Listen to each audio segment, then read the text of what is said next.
The rain came down in sheets, hammering the cracked asphalt like an angry drum. Thunder rolled overhead, shaking the ground beneath Noah Carter's boots as he slammed his old truck door shut. His shirt was already soaked through, his jeans heavy with water, but he couldn't ignore the sight in the distance. A black luxury sedan, half buried in mud, at the edge of the flooded road. The driver's door swung open, and a woman in a tailored gray coat stumbled out, her heels sinking into the muck. She looked furious and helpless. His phone buzzed with a reminder, job interview in 10 minutes. But Noah didn't move toward the highway. He moved toward her. Before we dive in, drop a comment with where you're watching from, and don't forget to hit subscribe for more videos like this. Let's begin. No, this is not happening, the woman muttered, yanking at her stuck heel. Her coat was spotless despite the storm, but the water pooling around her ankles was anything but clean. Her dark hair clung to her cheeks, mascara smudged at the corners of her eyes. She was breathing fast, like the cold was trying to steal the air from her lungs. Noah splashed through the ankle-deep water toward her. "You're gonna twist your ankle like that," he said, his voice cutting through the storm. She whipped around, startled. Her eyes flicked over him, a tall man in a faded flannel shirt, jeans caked in mud, a baseball cap shielding his face from the worst of the rain. "I'm fine," she snapped, trying to free her shoe. "No, you're not," he replied flatly, crouching to grip the heel and pull it free with one sharp tug. He handed it to her without meeting her gaze. "Get in the car. I'll handle it." "You don't even know me," she said, holding the shoe like it was evidence in a trial. "Lady, I don't need to know you to help you. You're stuck. I've got a truck." She hesitated, watching as he trudged back to his vehicle. His pickup looked older than she was, rust eating at the wheel wells. But the chains in the back told her this wasn't his first time pulling someone out of the mud. When he reversed toward her sedan, she noticed his hands. Calloused, strong, veins standing out against the pale skin. He hooked the chain to her bumper like he'd done it 100 times, then climbed into his cab. A roar from the engine, a slow pull, and the sedan groaned free from the mud with a wet slurp.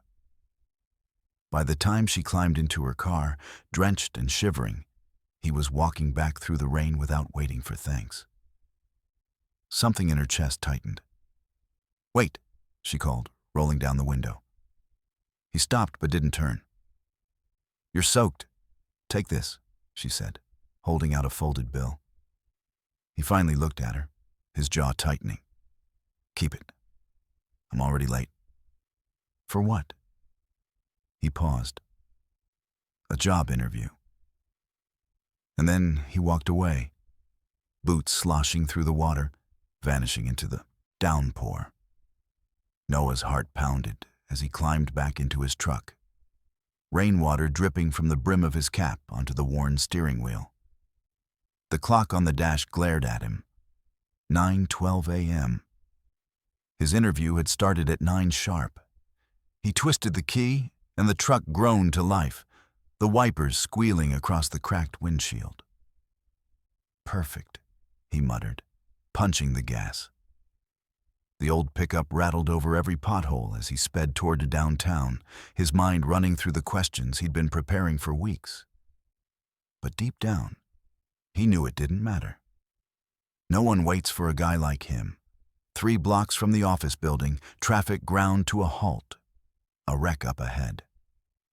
The rain had turned every street into a river, and even if he parked and ran, he'd still be late. His chest tightened, not just from frustration, but from the weight pressing down on him for months. Rent overdue, his son's shoes falling apart, bills stacked so high on the kitchen table that they looked like a second job. By the time he reached the high-rise, it was nearly 10. The receptionist barely glanced at him before saying, "They've moved on to the next candidate." Her voice was flat, efficient, like she'd already written him off. Noah's throat went dry. "Can I at least—" "I'm sorry, sir," she cut in. "The hiring manager's schedule is full. You can reapply in 6 months." 6 months. He couldn't survive 6 weeks without steady work. He forced a nod, swallowing the sharp lump in his throat. "Thank you for your time." Outside, the rain had softened to a drizzle, but it didn't matter. He felt colder now than he had standing in that flooded road. He shoved his hands in his pockets and started the long walk back to his truck. Halfway there, a sleek black SUV rolled up beside him, tinted windows gleaming despite the gray sky.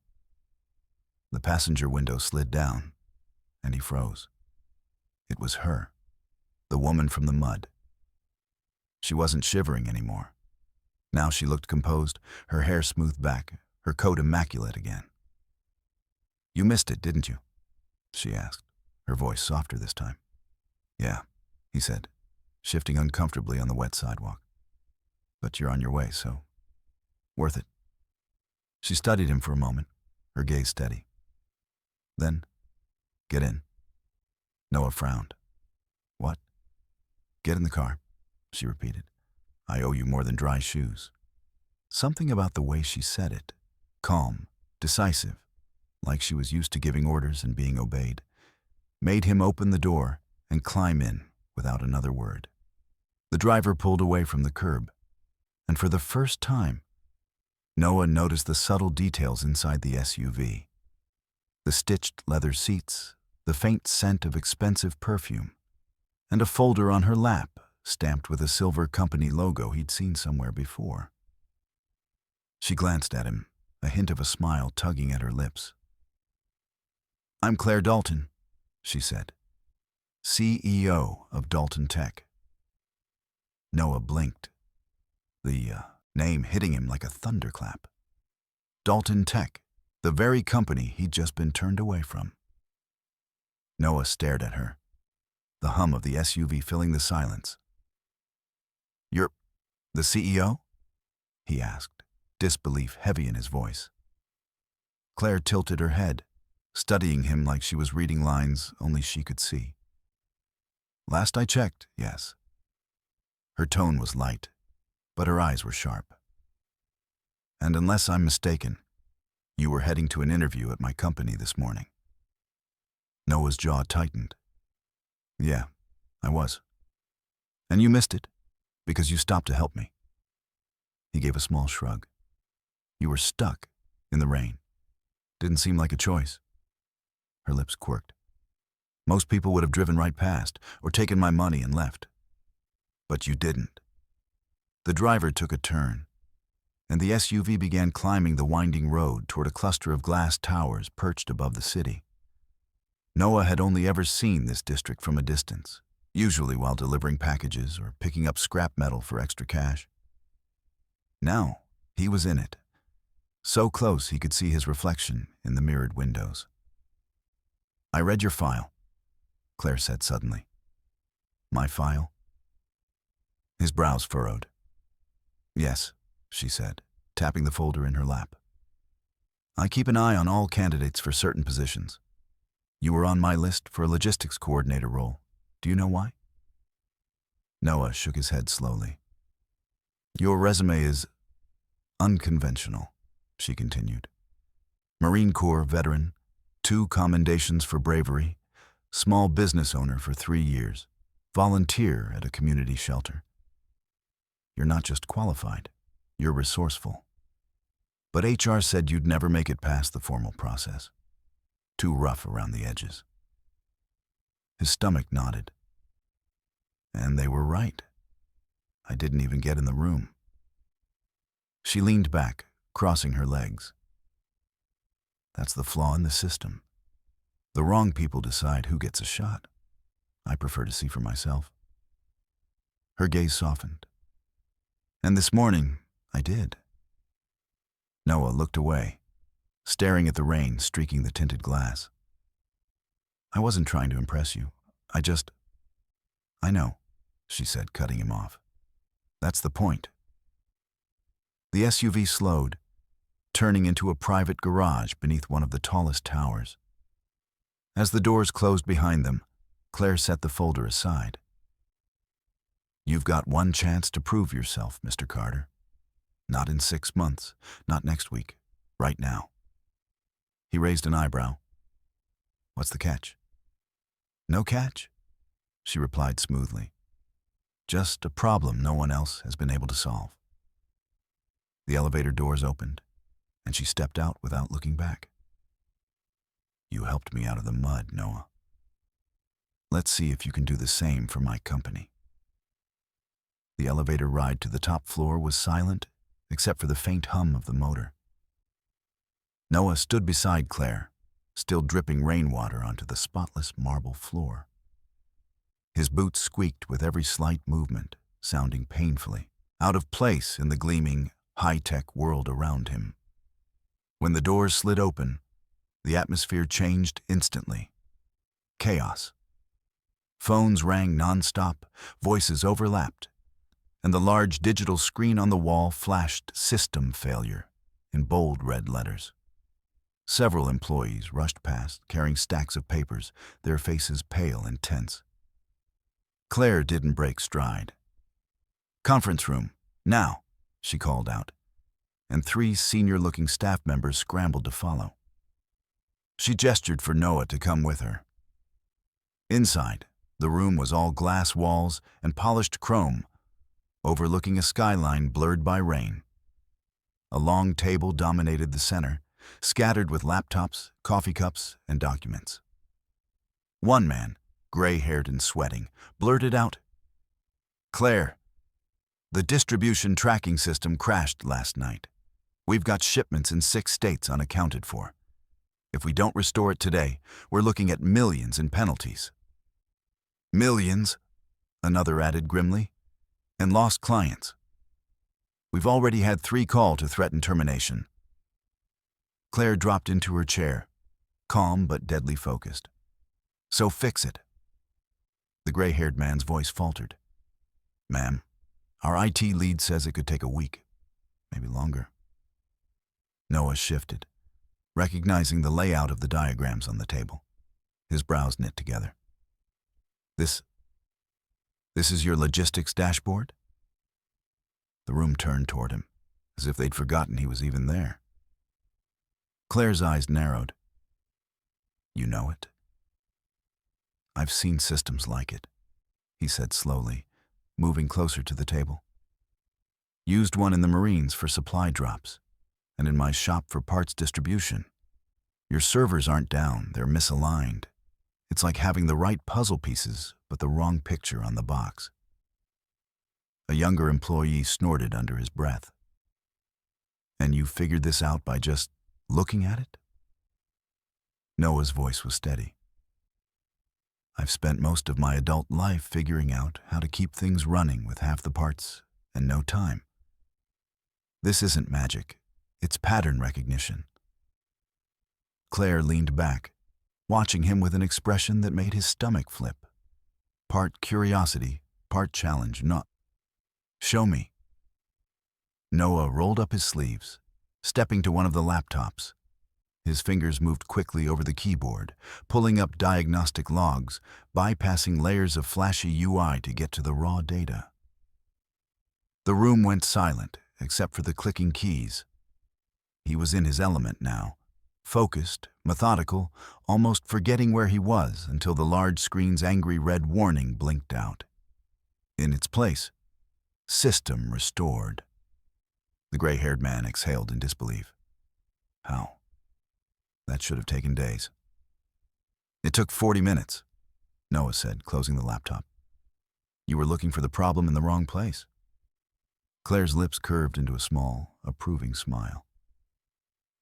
"Mr. Carter, I think you just saved us a fortune."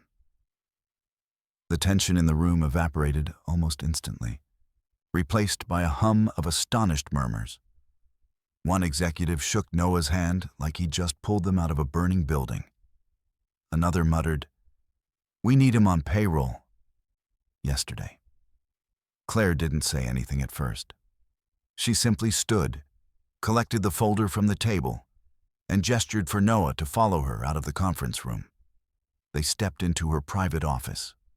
Floor-to-ceiling glass, a polished oak desk, and a view of the city that made him feel like he was standing in another world entirely. She closed the door behind them. Noah broke the silence first. "Look, I didn't mean to step on your team's toes. I just hate seeing something broken when I know how to fix it." Claire set the folder down with deliberate care. "And that's exactly why I want you here." He frowned. "Here?" "As in full-time, head of logistics operations. The position pays 6 figures, includes full benefits, and has room to grow." She said it like she was reading an address, calm and certain, as though the decision had been made the moment she saw him in the rain. Noah stared at her. "You don't even know if I'm—" "I know enough," she interrupted. "You put a stranger ahead of yourself this morning. You walked into a problem everyone else said would take a week and solved it in less than an hour. And you didn't take my money when you could have." His throat tightened. 6 figures is more than I've ever made in my life." "Then start imagining it," she said, almost smiling. Noah's mind jumped to his son. New shoes, a real bed. No more counting pennies for groceries.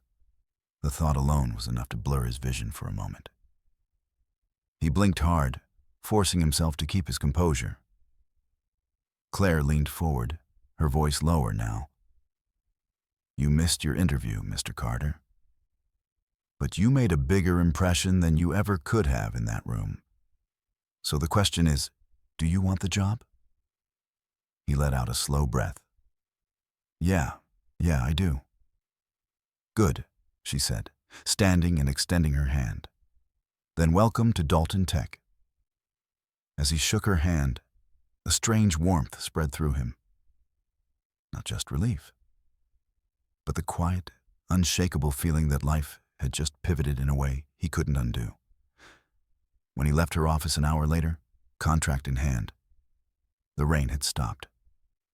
The city streets shimmered under a weak, silver sun. And for the first time in years, Noah didn't feel like he was stuck in the mud.